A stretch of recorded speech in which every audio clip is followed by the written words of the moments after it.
The paradox of the omnipotent being. Imagine a being with unlimited power. It can do anything, absolutely anything. Now ask, can this being create a stone so heavy that it cannot lift it? If the being can create such a stone, then there's something it cannot do. It cannot lift it. But if it cannot create the stone, then again, there's something it cannot do. In either case, the being isn't all powerful. So the paradox arises, can omnipotence exist without contradicting itself? At first, this feels like a clever riddle, but the more you let it settle into your thoughts, the more it starts to disturb the foundation of how we understand power, perfection, and even the nature of logic. Because this isn't about lifting stones or playing with words, it's about boundaries. If true omnipotence leads to a contradiction, then maybe some things cannot coexist. Maybe infinite power inherently limits itself. Let that thought rest gently in your mind. Now consider this. What if the paradox isn't a flaw in the idea of omnipotence, but a flaw in our understanding of language? Perhaps the contradiction only arises because our words, power, can, cannot, are too clumsy to capture infinite concepts. Maybe we're trying to hold the ocean in a teacup. Some philosophers argue that omnipotence means the ability to do all things that are logically possible. Under that lens, creating a stone too heavy to lift is not a real thing. It's nonsense, like drawing a square circle or seeing a color that doesn't exist. If that's true, then the paradox disappears, not because it's solved, but because it never really made sense. But doesn't that limit the being's power? If logic itself binds it, can it really be free? Can it really be infinite? Now think of yourself. You are bound by so many limits, by your body, your senses, your thoughts. Yet inside your imagination, you can create entire worlds. You can fly, sink into the ocean, touch stars, bend time. But even your imagination can't picture a true infinity. You can say the word. You can repeat forever, over and over. But can you really feel it? Can you truly grasp something without end? The paradox of the omnipotent being is not just about theology or logic. It whispers something deeper, that some questions aren't meant to be answered, only held. That truth isn't always a solution. Sometimes it's a horizon. You never reach it. But walking toward it changes you. Close your eyes and try to picture a being that knows no limits, not just in strength, but in thought, in time, in being.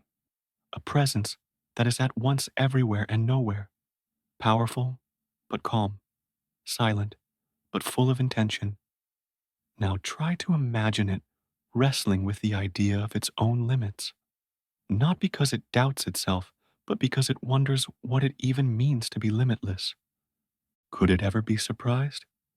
Could it forget something, then rediscover it? Could it create another being just like itself? And if so, are there now two omnipotent beings, or is that impossible? How many infinities can exist without touching each other? You're lying here, listening, and somewhere in the quiet spaces between the words, your mind stretches towards something bigger than answers. The paradox doesn't ask you to solve it. It asks you to sit with it, to let go of the need for clarity, to be comfortable with the fog. It's not about the stone. It's about the limits of thought and the beauty that arises when those limits are gently pushed. Sleep, if you can, with that question tucked behind your mind. Can something be truly infinite? if it cannot contradict itself? The bootstrap paradox. Imagine you find a book, a strange, dusty book, filled with diagrams, formulas, and knowledge far beyond your time. You read it, you study it, you dedicate your life to understanding it. Eventually, you use its contents to invent something remarkable, something that changes the world. Years pass. You grow old. One day, feeling the weight of time, you place that book in a time machine and send it back to the moment where you first found it. The loop is complete. But then a strange question floats to the surface of your thoughts. Who wrote the book?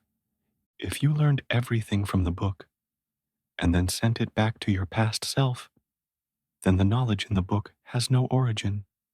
It wasn't discovered. It wasn't written. It wasn't created by anyone. It just exists, forever trapped in a closed circle of time, an object without a source, an idea without a beginning.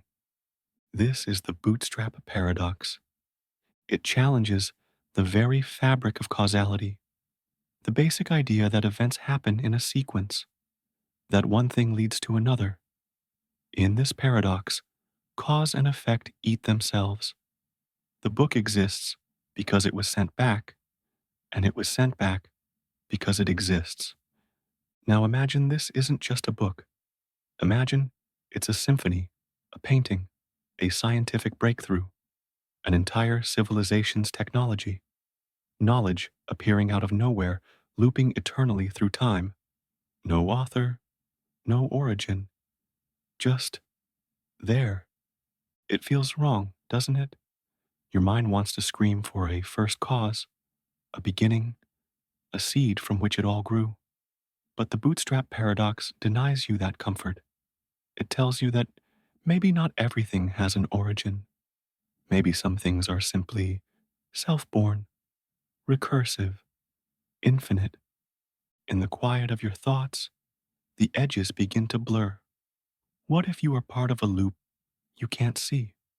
What if something you know, something you believe, didn't come from learning, but from being told by someone who was told by someone else, who ultimately heard it from you? Look around your life. How much of what you believe has a clear beginning, a proven source? How much is just passed on, cycled endlessly, unquestioned? The bootstrap paradox isn't just about time travel, it's about identity, memory, creation. It asks, do ideas need beginnings, or can meaning arise from motion alone, from repetition, recursion, rhythm, like a song without a first note, or a dream you enter halfway through with no idea how it began, or a thought that appears in your mind tonight, soft, quiet, uninvited, and leads you down a path with no trail behind. The paradox lives in that moment of stillness when you realize that not everything must be explained, that not all questions need answers. Some are meant to unravel you, slowly, gently, like waves on the edge of sleep. Let your breath slow. Let your thoughts fold inward. There's no beginning here, only the loop, only the mystery. The book was never written, yet it exists. The paradox of the unexpected hanging. A judge tells a prisoner something strange. You will be hanged at noon on one weekday next week, but the execution will be a surprise. You won't know the day until the hangman knocks on your cell. The prisoner thinks carefully. If I haven't been hanged by Thursday night, then the hanging must happen Friday. But if I know that, it won't be a surprise. So Friday is impossible. He keeps thinking.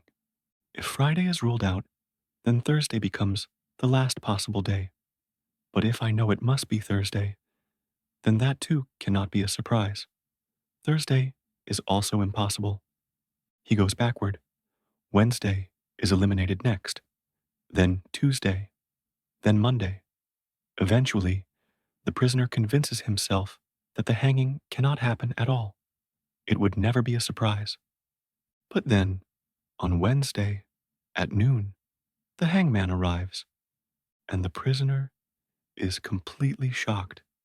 This is the paradox of the unexpected hanging, and it asks something unsettling. What does it really mean to know something? The prisoner was logically correct. His reasoning was solid. He used deduction, elimination, clarity, and yet he was wrong. There's something deeply unsettling in this. That logic can betray you. That perfect thinking can still lead to false conclusions. That surprise, something so human, so simple, can twist itself into a paradox that breaks reason. Think about it in your own life. You try to prepare, you anticipate outcomes, you plan, you believe that understanding the future gives you control. But how often are you caught off guard anyway? How often does life twist in ways logic could never catch? What if surprise is not the absence of knowledge, but the collapse of your predictions? And what if knowledge itself is not about facts, but about timing? In this paradox, the prisoner knew the rules, but the moment of knowing slipped past him because timing isn't part of logic, it's part of experience. He thought he could defeat surprise with thought alone, but surprise doesn't play by thought's rules. It waits in silence, then strikes. There's something beautiful in that idea, that no matter how much we prepare, life keeps a piece of mystery hidden behind the curtain. It humbles us. It reminds us that awareness is not just calculation, it's presence, sensation, feeling, and in sleep, in dreams, that same surprise returns. You cannot predict what you will see when you close your eyes. You cannot predict what your own mind will show you, and that is the gift. So now, rest your thoughts. Let the logic fade. Let go of the desire to know. Because the more you try to pin down certainty, the more it slips through your fingers like smoke. The prisoner tried to escape surprise, but surprise found him, and it will find you too, in a dream, in a memory, in a sudden shift of thought, as your mind drifts further into the night. Because not all things are meant to be known. Some are meant to arrive. The Sleeping Beauty Paradox. A young woman volunteers for an experiment. On Sunday, she is given a special drug and falls into a deep sleep. The researchers tell her the rules before the experiment begins. You will be put to sleep on Sunday.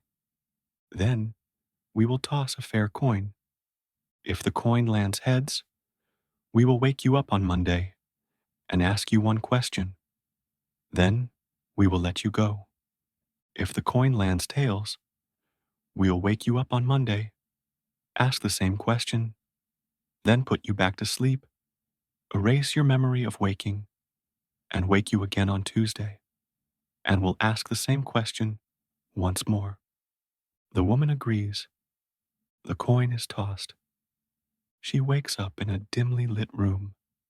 A soft voice greets her. Do you know what day it is? She doesn't. Then comes the real question. What is the probability that the coin landed heads? She thinks. If the coin was heads, she would only be woken once, on Monday. If it was tails, she would be woken twice, Monday and Tuesday. But right now, she's awake, and she doesn't know which awakening this is. So, what is the chance she's in the one world scenario, heads, versus the two-world scenario, tails. Your instinct might say, it's a fair coin, so the answer must be 50%. But others argue she's more likely to find herself in the tails world because there are two wake-ups there.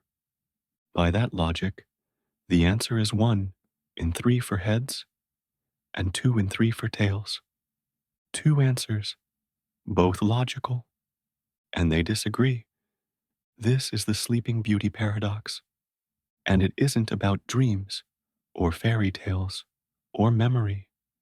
It's about how we think about identity in uncertainty.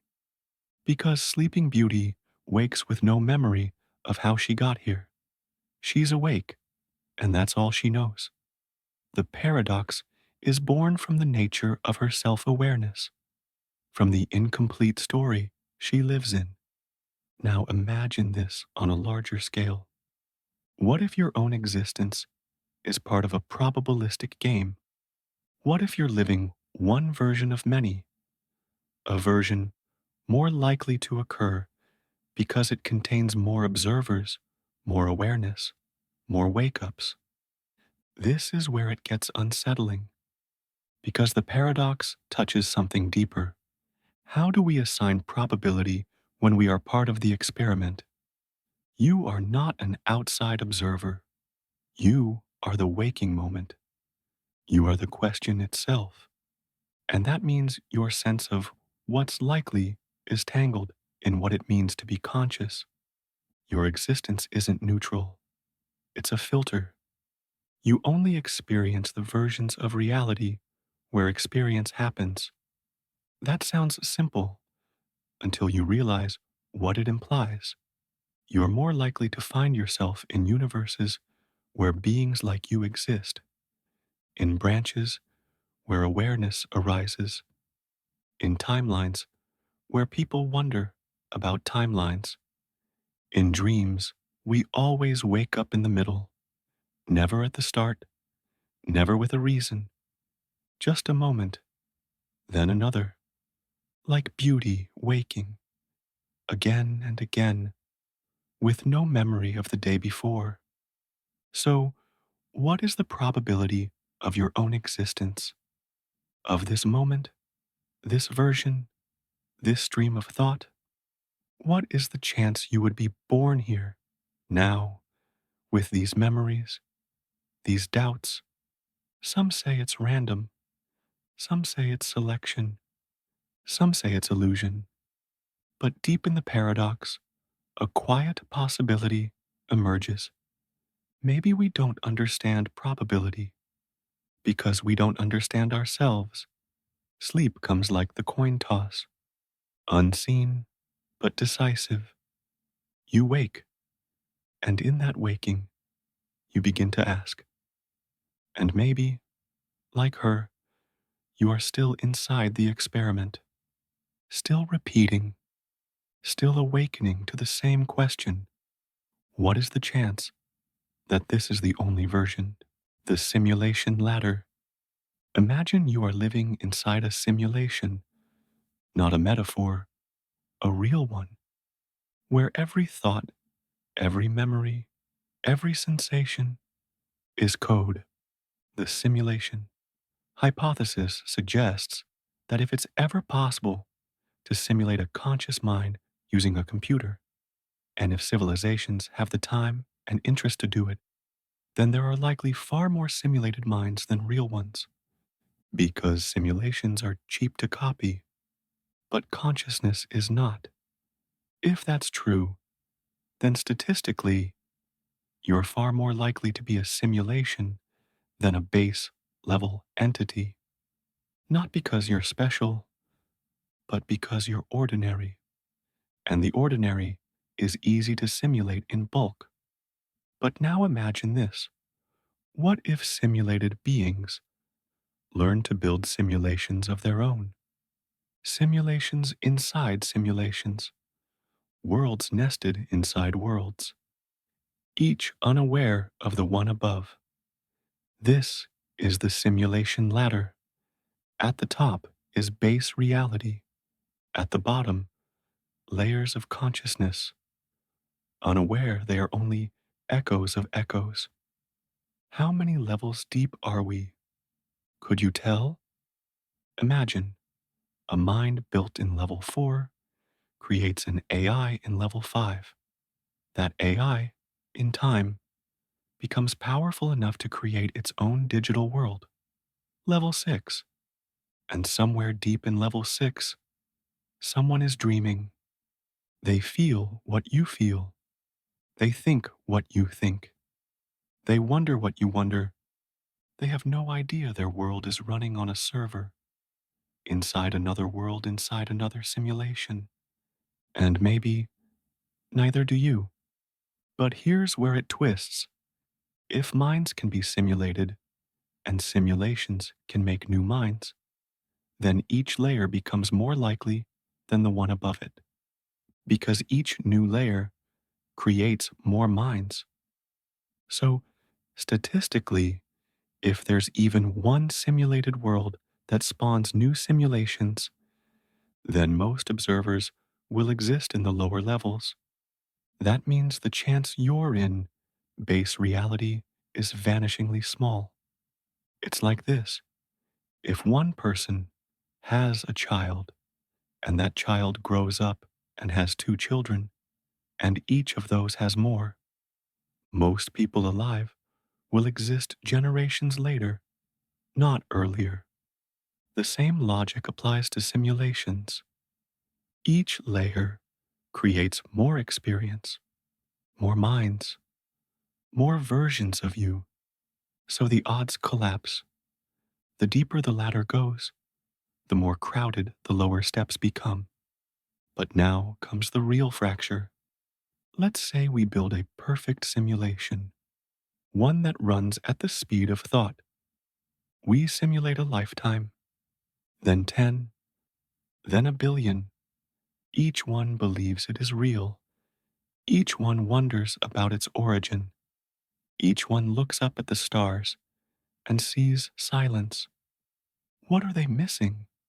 They're missing the ability to see up the ladder. You can look down at the code you write, but the code cannot look up. So here you are, with memory, emotion, curiosity, consciousness, and the unsettling thought that all of it might be written. By what? A mind like yours? Somewhere up the chain? Or something else entirely? Maybe this is all an experiment, a test, a loop. Maybe the reason you're here is because you've already created simulations like this, and now you are being studied from above to see what you'd do if the roles reversed. Or maybe you are the beginning. Maybe this is a level 1, and what you build will be level 2. Would you know the difference? In a perfect simulation, you wouldn't. The pain would feel just as sharp, the joy just as warm, the silence just as empty. So ask yourself, what makes something real? Is it the texture of the world, or the fact that you can feel it? Is it the origin of your consciousness, or your awareness of the moment? If a dream is indistinguishable from waking, does it matter that it's a dream? If love can arise in code, does it matter that the heart isn't real? These aren't just questions of technology, they're questions of meaning. Because if you are in a simulation, and if you are aware of it, then what you choose still matters. It's not where your world came from that defines it. It's what you do while you're in it. Every thought ripples. Every decision leaves a trace. And maybe, just maybe, that's what the simulation is for. Not to trap you, but to see who you become when you can't escape. And if that's the case, then your choices are the only real things left. You don't need to climb the ladder to see it. You're already standing on a rung. And the next step is yours. The memory that never was. There is a memory you have. You can feel it, the shape of it, just beneath the surface of your mind. You can't explain it in words, but it's there. A place, a voice, a moment that never happened. It's not a dream, not a flashback, not a trick. It simply exists, a memory you never lived. Philosophers have debated the reliability of memory for centuries. They've argued it can't be trusted, that it's too fluid. Science backs this up. Experiments show that human memory is disturbingly easy to alter. With a few suggestions, people can be convinced they rode in a hot air balloon as a child, even if it never happened. But what if the opposite is true? What if your mind is not inventing false memories, but remembering something it's supposed to forget? What if the strange feeling of familiarity you sometimes get when you visit a place you've never been isn't deja vu? What if it's a fracture, a glimpse into a version of you that was erased? We assume time moves forward, that events unfold in a single sequence, that our past is behind us, fixed and certain. But quantum theory disagrees. It whispers of entanglement and non locality. It shows us that particles can change behavior based on measurements we haven't made yet. And if that's true, then time may not be what we think it is. So consider this. What if there are many timelines, infinite versions of you, all drifting slightly apart, each one making choices, each one building memories? Most of them you'll never know. But once in a while, something slips through, a ghost memory, a shard of a life you didn't live.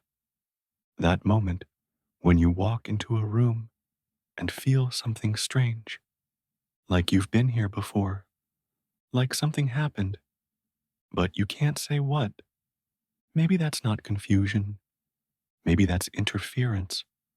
Maybe your mind is tuning in to another version of you, one that made a different choice, one that walked a different path, one that touched someone you never met in this life. Now imagine this. There's a version of you that stayed behind, in a city you left, in a relationship you ended, in a job you refused. That version of you kept going, built a different life, held different regrets, carried different joy. But memory is not a closed system.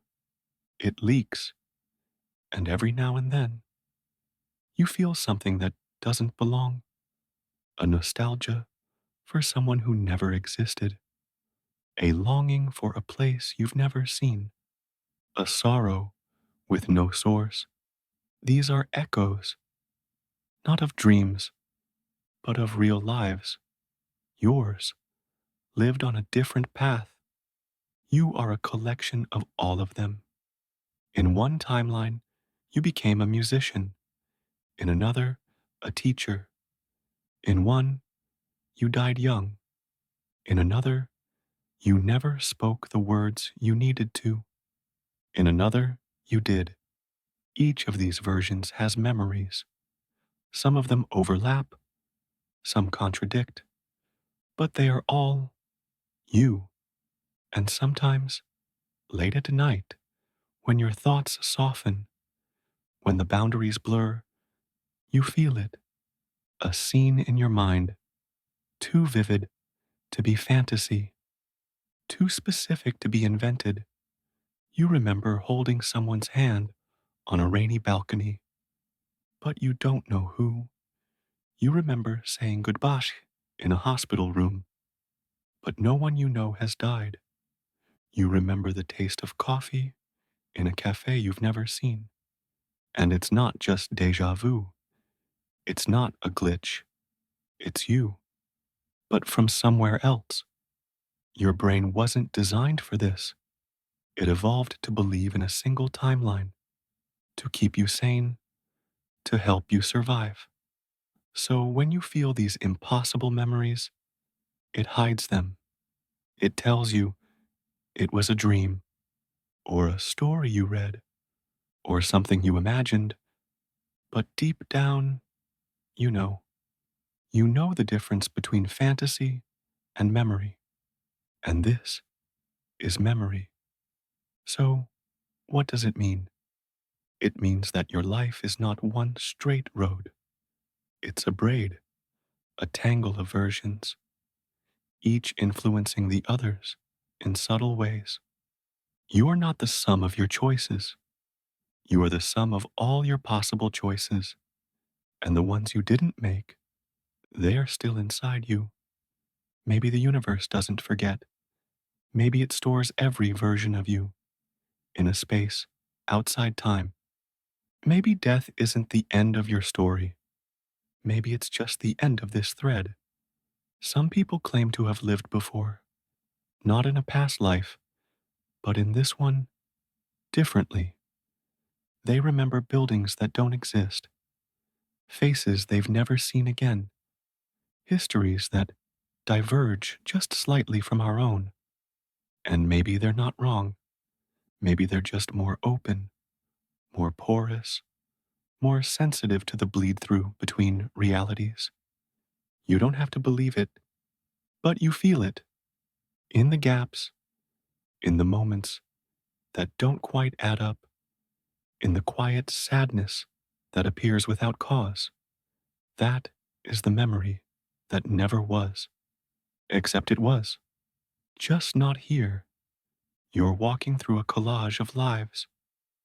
One version of you makes a choice, another one lives with it, another one forgets it, another one remembers.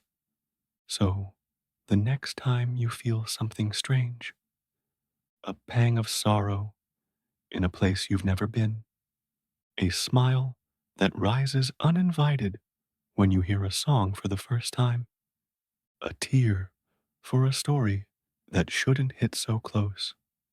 Ask yourself, what if this is your mind remembering its other selves? What if you're not imagining? What if you're recalling a life unlived, a version untouched, a moment left behind, but not lost, only hidden, waiting for silence, waiting for sleep, waiting to be remembered, the identity that isn't you? You think you are you, but are you? You have a name, a birthday, a set of memories you call yours. You have preferences. You like some people. You dislike others. You think certain things are right, others wrong. You have a body. You recognize it in the mirror. You feel pain when it hurts. You feel pride when it performs. You have thoughts, a voice that never stops, commenting, judging, wanting. And yet, none of these things are you. The paradox of self is this: everything you think you are is just a reaction. You didn't choose your name, it was given to you. You didn't pick your language, you absorbed it. Your beliefs, inherited, conditioned, rewarded, or punished until you accepted them. Your personality, formed in response to what the world did to you. And your thoughts, they just happen, like weather. Try stopping them. Try silencing the next one before it appears. You can't, because you don't control them. They arise. From where? You don't know. They arrive uninvited, and you claim them after the fact. So, if you are not your name, not your memories, not your body, not your thoughts, then what are you? This is where the mind breaks. It searches for something solid, something to cling to, but there's nothing. Behind every layer of identity is just another story, another mask. Peel them all away, and there's no one left to hold the mask. Just awareness. That's all you've ever been. Not a person, not a character, not a voice, just the space in which it all happens. That silent presence behind the noise. But that idea is terrifying because the ego doesn't want to vanish. It wants to be real. It wants to be the main character. It will do anything to survive. So it invents more stories. I'm smart. I'm broken. I'm funny. I'm a failure. I'm spiritual. I'm lost. But each of these is just a label, a placeholder. None of them point to the truth because the truth is empty and it has no name. You are not the story. You are the screen the story is playing on. Now here's the paradox. You must become someone in order to realize you were never anyone. You must live the drama to wake up from it. You must try on every identity before you realize they all fall off. Imagine a theater. An actor walks onto the stage. He plays a king. He weeps.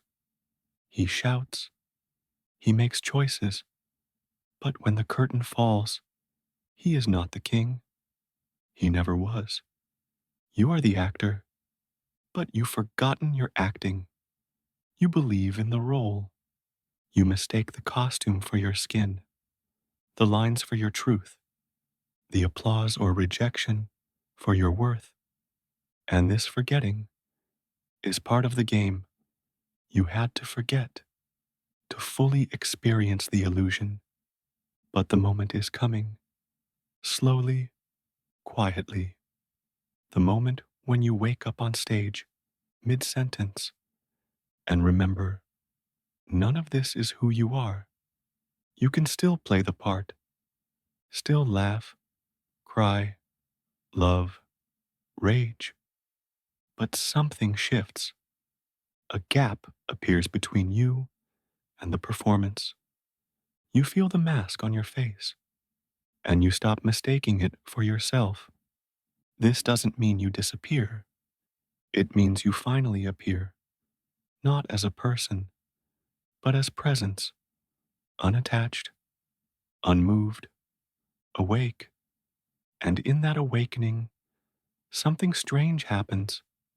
The fear dissolves, the loneliness fades, the anxiety loses its grip, because you are no longer trying to protect a fiction. You are no longer at war with the world, fighting to defend the character you think you are. You're watching, silently, calmly, even as the story continues. But don't be fooled. This isn't detachment. This isn't apathy. This is freedom. Because once you stop believing the story is real, you can finally live, truly live, without performance, without pretending. And in that space, love arises. Not the love of one person for another, but the love of being itself, not wanting anything, not needing to become anything, just the joy of existing as no one, nowhere. This is what mystics pointed to when they said, I am nothing and I am everything. This is what the sages meant when they spoke of dying before death. You die to the idea of yourself, so you can finally see that what you are was never born and cannot end. So the next time you catch yourself thinking, I'm not enough, I should be more, I don't know who I am, stop, breathe, Step back and ask, who is having that thought? And when you look for the answer, when you search for the one behind the voice, you will find nothing, not emptiness, but a silent, eternal awareness. And that is you, the mirror without a face. You stand before a mirror. It reflects you, your face, your expression, your eyes staring back at you. But here's the question: who is doing the seeing and who is being seen? You look at your face and you say, this is me. But your face is not constant. It ages, it changes, it wrinkles, it smiles, it weeps, and someday it will rot. So, how can something temporary define something eternal? You look deeper.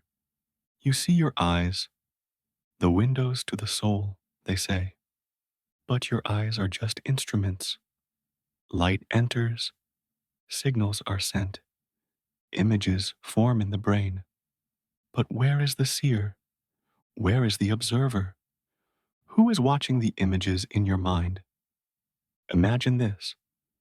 You lose your sight. Are you gone? Imagine you forget your name. Do you disappear? Imagine you feel nothing for a moment. No joy, no pain. Are you dead? Number, something remains. Something watches even the absence. You are that watcher. And yet, you cannot find it. Search your body. You won't find the self. Open your skull. You won't see a soul. Scan the neurons. You won't discover an I. The more you look, the less you find. The more you search for the self, the more it dissolves. This is the mirror without a face. It reflects everything, but has no shape of its own. It is pure awareness. You were born into a body, but before the body, there was no you, just silence, timeless stillness, a field of potential. Then came the name, the identity, the thoughts, the fears, the hopes, the dreams, and you believed all of them. You wore the mask. You answered to the name. You played the part. You cried and fought and desired. You built a world based on something that was never truly there. But behind it all, behind the noise and movement, there was stillness. And now, perhaps, you're beginning to hear it. There's a paradox. The more personal the self becomes, the less real it is. And the more empty it feels, the more true it becomes. You think your life is your story, but the story is made of words. And words are shadows of meaning. They are never the thing itself, just echoes, just labels. Take a tree. You see it. You name it. But the name isn't the tree. The word tree is not green. It doesn't smell like bark. It doesn't reach into the sky. The word hides the realness of the thing. So too with you. The word you is not what you are. It's a pointer, a shortcut, a noise. And that noise has trapped you. You've mistaken the pointer for the presence. But when you stop naming, stop labeling, stop defining, something opens, a silence. And in that silence, you find the real you, not a person, not a role, not a thought, but a mirror, reflecting all things while remaining untouched. Imagine now the universe without form, before the first atom, before space, before time, no things, no motion, no sound, just awareness, infinite, alone, then a spark, a thought, a ripple in the stillness, and that ripple became everything: galaxies, planets, life, you. But the mirror never left. It just hid behind the reflection. You were never separate, never alone. You are the mirror, pretending to be a person. So it could look at itself. And what does the mirror see? Pain, joy, fear, love, suffering, hope, death, rebirth. But none of these are the mirror. They pass, they change, they appear and vanish, but the mirror stays, always still, always empty, always whole. This is your true nature, and it terrifies the ego because the ego wants edges, it wants identity, it wants to be a thing among things. But you are not a thing. You are the space in which things happen, not the cloud, but the sky, not the sound, but the silence beneath it, not the wave, but the ocean. You've searched for yourself in thoughts, in achievements, in relationships, in mirrors. But what you're looking for is the one looking. You can't see it because it's what sees. You can't name it because it's what hears the name. You can't hold it because it's what holds the moment. And when this truth dawns on you, not intellectually, but experientially, the whole world shifts. You are no longer a person seeking meaning.